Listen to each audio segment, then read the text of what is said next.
Hello friends, स्वागत है एक बार फिर से आप सभी का हमारे चैनल एसएस क्लासेस पर, जहां पर मैं शालिनी मिश्रा आज आपके लिए एक महत्वपूर्ण टॉपिक स्टार्ट कर रही हूं। आज से हमारी क्लास स्टार्ट हो रही है जो नेट जेआरएफ परीक्षा दिसंबर में होने वाली है। उस परीक्षा को ध्यान में रखते हुए हम इस क्लास को स्टार्ट कर रहे हैं, ठीक है, जिसमें हम प्रतिदिन महत्वपूर्ण जो परीक्षा के उपयोगी तथ्य हैं उसी से रिलेटेड प्रश्नोत्तरी आपके लिए लेकर आएंगे। तो चैनल को सब्सक्राइब कर लीजिएगा अगर अभी तक आपने नहीं किया, जिससे सभी वीडियोस की नोटिफिकेशन आपको टाइम से मिलती रहे।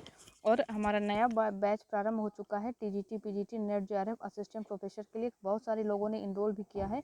अगर आप भी एक आगने वाली जो भी परीक्षाएं हैं उनके संदर्भ में एक बेहतरीन तैयारी करना चाहते हैं तो अभी से हमारे इस कोर्स को आप ज्वाइन कर सकते हैं, ठीक है। टीजीटी पीजीटी नेट जेआरएफ अगला सेशन जो जून के लिए स्टार्ट हो चुका है। असिस्टेंट प्रोफेसर जो भी अदर दूसरे राज्यों में जो भी असिस्टेंट प्रोफेसर की जो या अन्य यूनिवर्सिटीज़ में जो भी परीक्षाएं निकली, वैकेंसी निकली है असिस्टेंट प्रोफेसर की, उन सभी को ध्यान में रखते हुए असिस्टेंट प्रोफेसर का भी बैच हमारा स्टार्ट हो चुका है।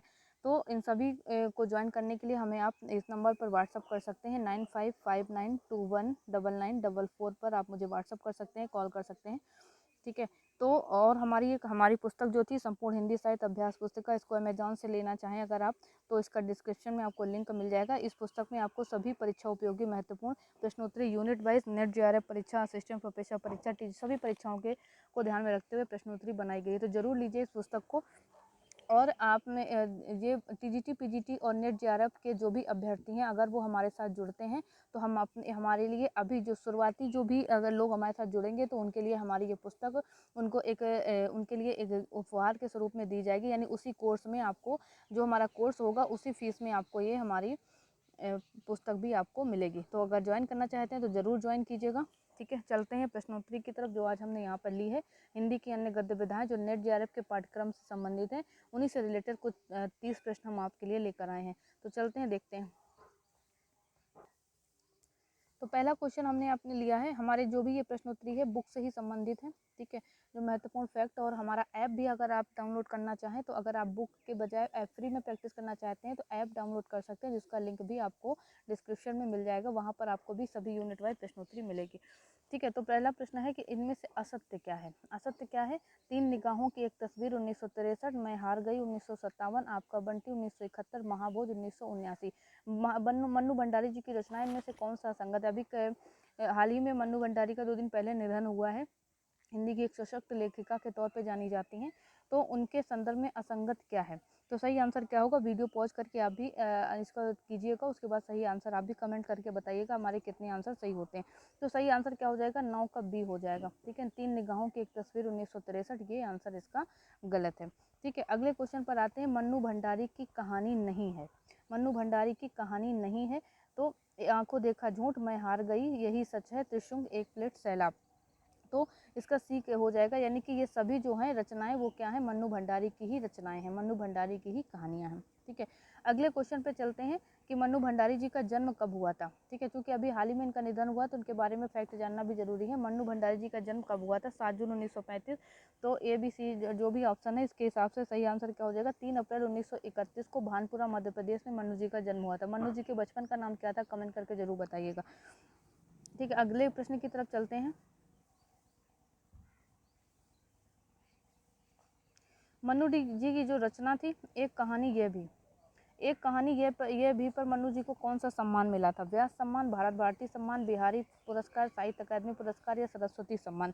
तो इनको साहित्य अकादमी पुरस्कार मिला था एक कहानी यह भी पर, ठीक है। ये हमारे नेट के सिलेबस में भी है, ठीक है। चलते हैं अगले प्रश्न की तरफ। अगला प्रश्न है हमारा आज का, जो हमने कुछ महत्वपूर्ण चुन के प्रश्नोत्तरी यहाँ पर लिया है कि क्या भूलूं क्या याद करूं का प्रकाशन वर्ष क्या है? बच्चन जी की ये आत्मकथा क्या भूलूं क्या याद करूं का प्रकाशन वर्ष क्या है? 1967, 85, 70 या 1978। तो सही आंसर क्या हो जाएगा? क्या भूलूं क्या याद करूं का प्रकाशन वर्ष है 1967, ठीक है। उसके बाद अगले क्वेश्चन की तरफ बढ़ते हैं। अगला प्रश्न है हमारा कि क्या भूलूं क्या याद करूं के कुल कितने भाग हैं? 3, 4, 1 या 2। क्या भूलूं क्या याद करूं में कुल कितने भाग हैं? 39 का आंसर क्या हो जाएगा?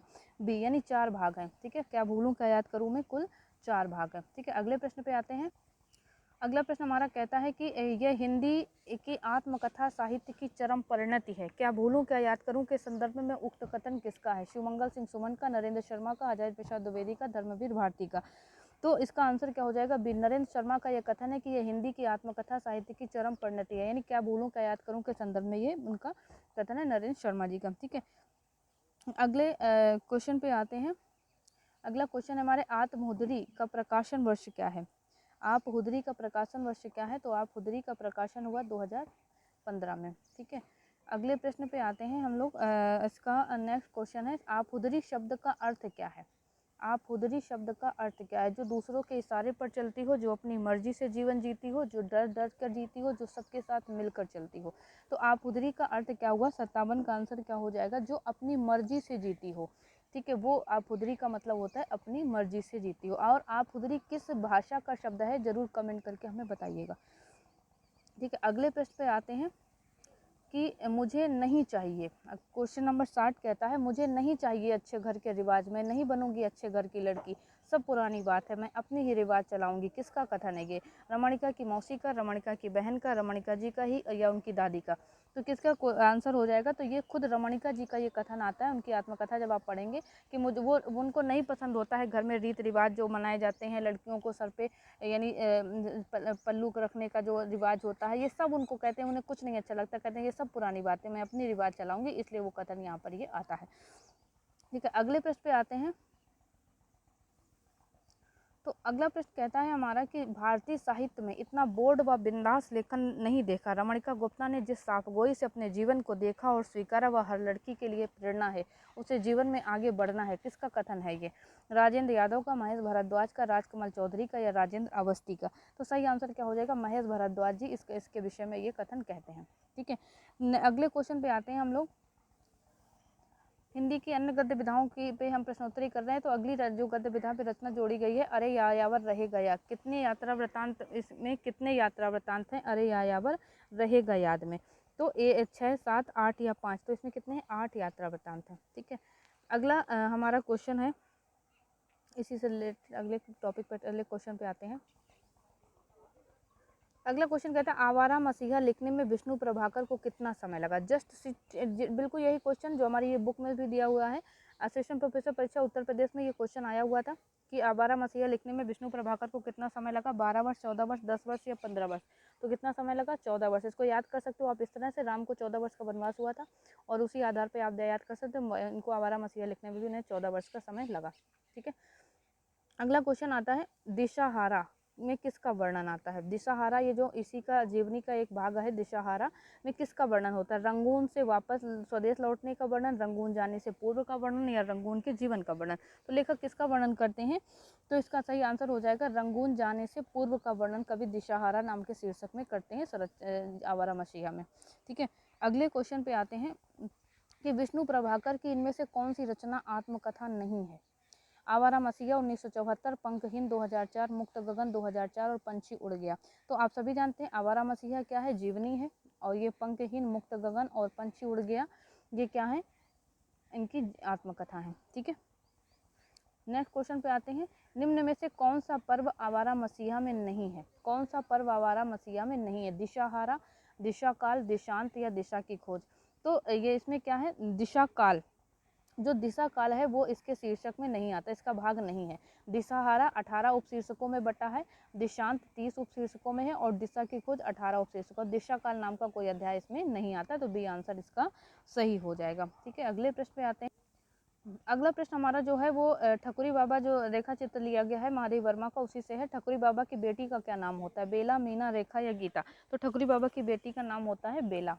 ठीक है, तो अगले क्वेश्चन पे चलते हैं, इसी से संबंधित होगा कि कहते हैं कि रात की गहरी निस्पंद नींद से जागे हुए वृक्षों में दीर्घ निश्वास के समान समीर बह रहा, और ऐसे समय में मेरी स्मृति ने मुझे भी किसी अतीत काल के प्रभाव में जगा दिया है। जान पड़ता है ठकुरी बाबा गंगा तट पर बैठकर तन्मय भाव से प्रभाती गा रहे हैं, और वो प्रभाती जो गा रहे थे वो क्या प्रभाती थे वो आपको बताना है कि कौन सी प्रभाती गा रहे होते हैं। हे प्रभु आनंद दाता गाते हैं, या निर्धन रहो धन सांवरियो, या जागिए कृपा निधान पंछी बन बोले। तो इसका सही आंसर सी हो जाएगा, ठकुरी बाबा क्या गाते हैं, जागिए कृपा निधान पंछी बन बोले। ठीक है, तो अगले प्रश्न पे आते हैं। तो ठकुरी बाबा द्वारा चलत प्राण काया कह रोई राम गाने पर लेखिका को उनका कौन सा दूसरा गीत याद आ जाता है। तो लेखिका को उनको वही जागिए कृपा निधान पंछी बन बोले वाला गीत याद आ जाता है। ठीक है, अगले पृष्ठ पे आते हैं कि ठकुर अब चला चली के बिरिया निर्याय आई बिटिया पाके पातन की भली चलाई जौन दिन झर जाए तौन दिन सही। कथन किसका है ठकुरी बाबा में? इसमें ठकुराइन का, सहुआइन का, भक्तिन का या ठकुरी बाबा का? तो ये आंसर किसका हो जाएगा इसमें? 23 का डी, ठकुरी बाबा का ये कथन आता है कि अब चला चली का बिरिया निर्याय आई। ठीक है, अगला क्वेश्चन आता है हमारा 24 नंबर क्वेश्चन है 124 की ठकुरी बाबा रेखा चित्र महादेवी जी के किस काव्य संकलन, किस संकलन में है? किस मतलब किस में संकलित है ये? अतीत के चलचित्र, दीपशिखा, मेरा परिवार या इस्मत की रेखाएं? तो ये किस में संकलित है? इस्मत की रेखाओं में संकलित है, तो डी आंसर इसका सही हो जाएगा। ठीक है, तो अगले प्रश्न पे आते हैं। अगला प्रश्न है हमारा सो ठाड़े दो भैया सुरतीर यही पर से लसन पुकारे केवट लाओ नैया सुरसर तीर। ये पंक्तियां गाकर किसने बनवासी राम के का मार्मिक चित्र उपस्थित किया है? तो सही आंसर इसमें भी क्या हो जाएगा? सी हो जाएगा, ठकुराइन ये गीत गाती हैं। ठीक है, उसके बाद अगला क्वेश्चन है मौन मेरी पराजय का चिन्ह नहीं प्रत्युत व जय की सूचना है। ये महत्वपूर्ण कथन है, इसमें किसका है ये कथन? तो मल्लाह का, स्वयं लेखिका का या भक्तिन का? तो सही आंसर इसका क्या हो जाएगा? महादेवी वर्मा का स्वयं का ये कथन है कि मौन मेरी पराजय का चिन्ह नहीं प्रत्युत व उसकी जय की सूचना है। ठीक है, अगले क्वेश्चन पे आते हैं। तो हिंदी की अन्य गद्य में एक दूसरी जो आत्मकथा जोड़ी गई मुर्दहिया, मुर्दहिया के विषय में ये प्रश्नोत्तरीय प्रश्न है। मुर्दहिया आत्मकथा कितने भागों में है? तो मुर्दहिया तुलसीराम जी की आत्मकथा है। ठीक है, और ये भी क्वेश्चन आया था मुर्दहिया किसकी रमणिका गुप्ता से क्वेश्चन आया था असिस्टेंट प्रोफेसर परीक्षा में, किसकी उनकी आत्मकथा का नाम क्या है? तो ऐसे छोटे छोटे क्वेश्चन इस परीक्षा में देखने को मिले। तो नेट का लेवल हमारा इससे हाई होगा, इसलिए आप ये छोटे छोटे क्वेश्चन देख जरूर लीजिए, इसके अंदर की भी चीज़ें पढ़िए। मुर्दहिया आत्मकथा कितने भागों में है? 5, 7, 6 या 9 में? तो सही आंसर क्या हो जाएगा इसका? बी हो जाएगा, यानी 7 भागों में है मुर्दहिया। ठीक है, अगले प्रश्न पे आते हैं। मुर्दहिया पुस्तक की भूमिका में तुलसी राम ने आजमगढ़ की मुर्दहिया को निकालने का श्रेय किसको दिया है? हिंदी प्रदीप के संपादक बालकृष्ण भट्ट को, तद्भव पत्रिका के संपादक अखिलेश को, या इनमें से किसी को नहीं, या इन दोनों को दिया? किसको दिया? तो सही आंसर सी हो जाएगा, तद्भव पत्रिका के संपादक अखिलेश को इन्होंने ये दिया है, इसका श्रेय दिया है, उन्हीं की वजह से मुर्दहिया लिखने की उनको प्रेरणा मिली। ठीक है, अगले प्रश्न पे आते हैं। मुर्दहिया आत्मकथा का एक भाग नहीं है, मुर्दहिया आत्मकथा का एक भाग नहीं है। काल में अंधविश्वास, भुतही परिवार की पृष्ठभूमि, पारिवारिक पृष्ठभूमि, मुर्दहिया तथा स्कूली जीवन और भूतिया चुड़ैल। तो सही आंसर क्या हो जाएगा इसका? 146 का डी हो जाएगा, भूतिया चुड़ैल इसका भाग नहीं है।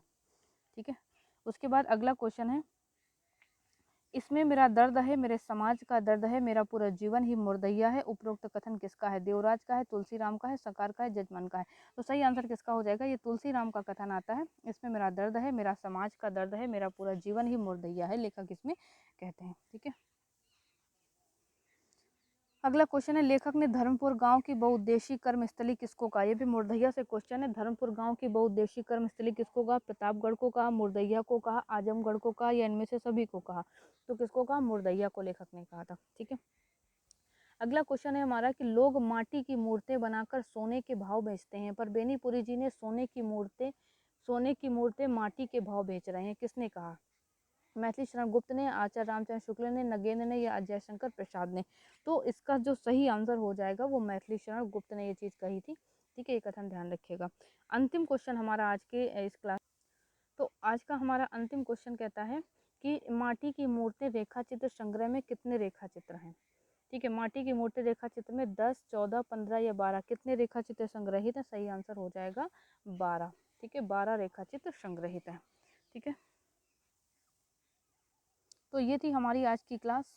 वीडियो कैसा लगा जरूर बताइएगा, अधिक से अधिक शेयर कीजिएगा, लाइक कीजिएगा, कमेंट करके बताइए आपका 30 में से कितना स्कोर इसमें हुआ है। ठीक है, तो ऐसे ही प्रतिदिन हम प्रश्नोत्तरी, अगर आपका रिस्पांस अच्छा सबका रहता है तो प्रतिदिन हम ऐसी प्रश्नोत्तरी आपके लिए प्रस्तुत करेंगे परीक्षा तक। तो बने रहिए हमारे साथ, अधिक से अधिक शेयर कीजिएगा। अगर आप नया कोर्स ज्वाइन करना चाहते हैं तो ज़रूर हमें कॉल करके बताइएगा। हमारी बुक लेना चाहते हैं तो आपको लिंक डिस्क्रिप्शन में मिल जाएगा। ऐप डाउनलोड कर लीजिए हमारा, जिसमें आपको प्रैक्टिस के लिए महत्वपूर्ण प्रश्नोत्तरी मिल जाएगी, यूनिट वाइज, नेट JRF, अन्य सभी परीक्षाओं के लिए। तो मिलते हैं कल फिर एक महत्वपूर्ण टॉपिक के साथ। Thank you.